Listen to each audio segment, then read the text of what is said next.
everyone. Welcome to this explainer. Today, we're diving into a literal game changer for international students.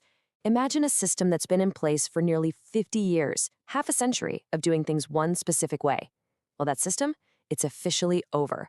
We're talking about the end of the duration of status immigration system for F1 students.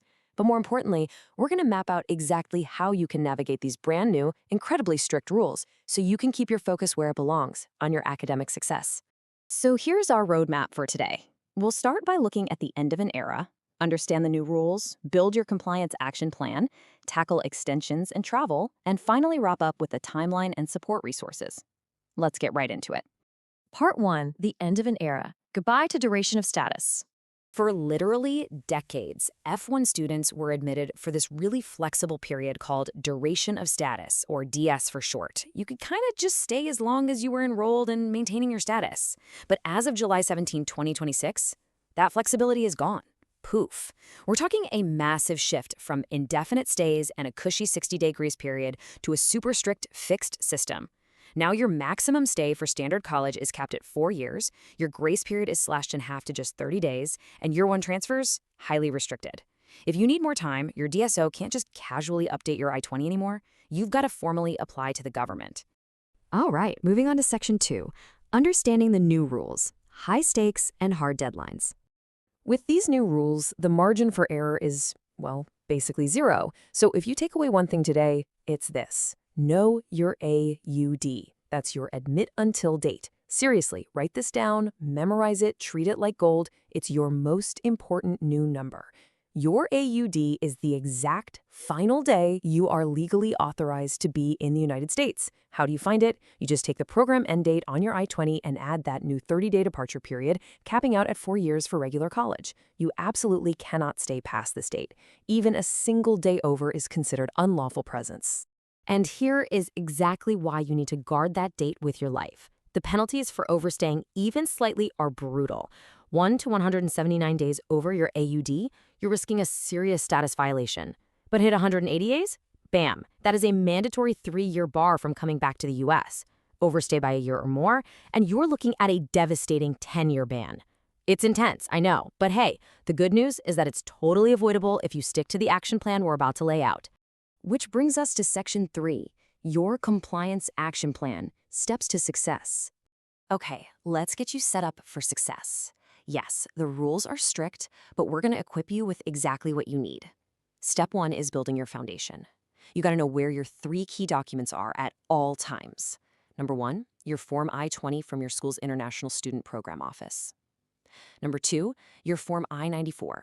That's your arrival and departure record that actually shows your precious AUD. And number 3, your actual F1 visa tucked right there in your passport.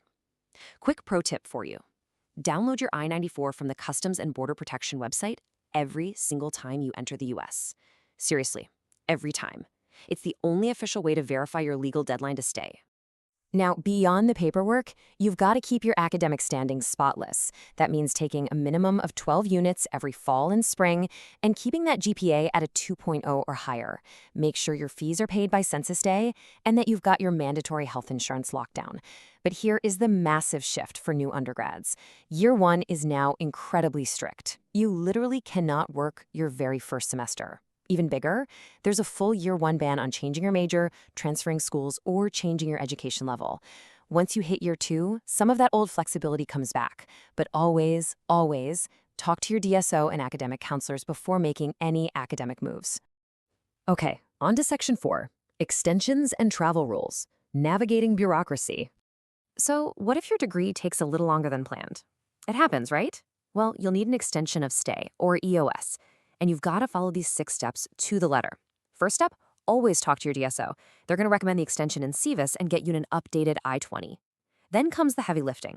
You must file Form I-539 directly with USCIS. You can do this up to 180 days before your AOD expires, and trust me, do it early.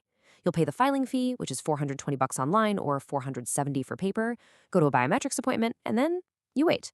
Just make absolutely sure you file before that AOD runs out. Now let's talk about that tricky departure period. Remember, your old 60-day grace period is gone, slashed down to 30 days. And here's the kicker. Those 30 days are already baked right into your AUD. They are not extra days added on at the end. During this 30-day window after your program ends, you can get ready to leave the US, apply for that extension we just talked about, transfer, change status, or apply for OPT. But listen closely to what you absolutely cannot do. No working at all. And you definitely cannot just hang around past those 30 days without taking some sort of official action. Planning a trip home or abroad after September 15th, 2026? You've got to travel smart. Leaving the country and coming back actually hits the reset button on your status, putting you directly into the new fixed rules. So instead of seeing that old D/S stamp when you get back, you're going to get a brand new fixed AUD. That makes downloading your new I-94 the second you re-enter more critical than ever. Double-check that your visa is unexpired before you take off, and verify your new AUD the very moment you land. All right, final stretch, Section 5, Timeline and Support Resources, your WISE guides. Look, I know taking all this in can feel totally overwhelming, but you've got a clear timeline to work with to navigate this transition. Let's look at the dates. The final rule was published back on July 17, 2026, but circle September 15, 2026 in bright red marker. That's when the new rule officially kicks in. Now, if you're already studying in the US under the old duration of status rules, you transition automatically, which is a relief. However, your stay is now definitively capped. The absolute maximum transition deadline for current D/students is November 14, 2030, or your I-20 end date, whichever comes first. If you're currently right in the middle of your educational journey, this breakdown shows exactly how the transition handles your situation. If you just stay in the US, you're capped at your I-20 end date or that November 2030 deadline. If you travel, like we just mentioned, you'll get that new fixed AAUD right when you get back. And interestingly, if you happen to file for OPT by March 18, 2027, or if you are H-1B cap gap eligible, the transition rules actually protect you, meaning you don't even need to file a separate extension of stay. But here's the single most important thing I want you to take away today. You are not navigating this giant puzzle alone. You've got academic counselors for your classes, and your school's international student program team, your ISP office. They are literally your ultimate survival guides for this compliance journey. They are your absolute first stop for any F1 visa questions, I-20 updates, or extension of stay recommendations. Before you make a single change to your academic program, please go talk to them first. Wow, we've covered a massive amount of ground today. We've gone from saying goodbye to a 50-year-old immigration system all the way to mapping out the high-stakes calculations of your new admit until date. Yes, the new rules have more hurdles, and they are incredibly strict. But with this action plan, you are completely ahead of the curve. So my final question to you is this. Are you ready to take control of your AUD and map out your academic success under these new rules? Don't wait around. Log in, download your I-94, go talk to your DSO, and take absolute charge of your educational future today. Thanks so much for hanging out with me for this explainer, and stay focused out there.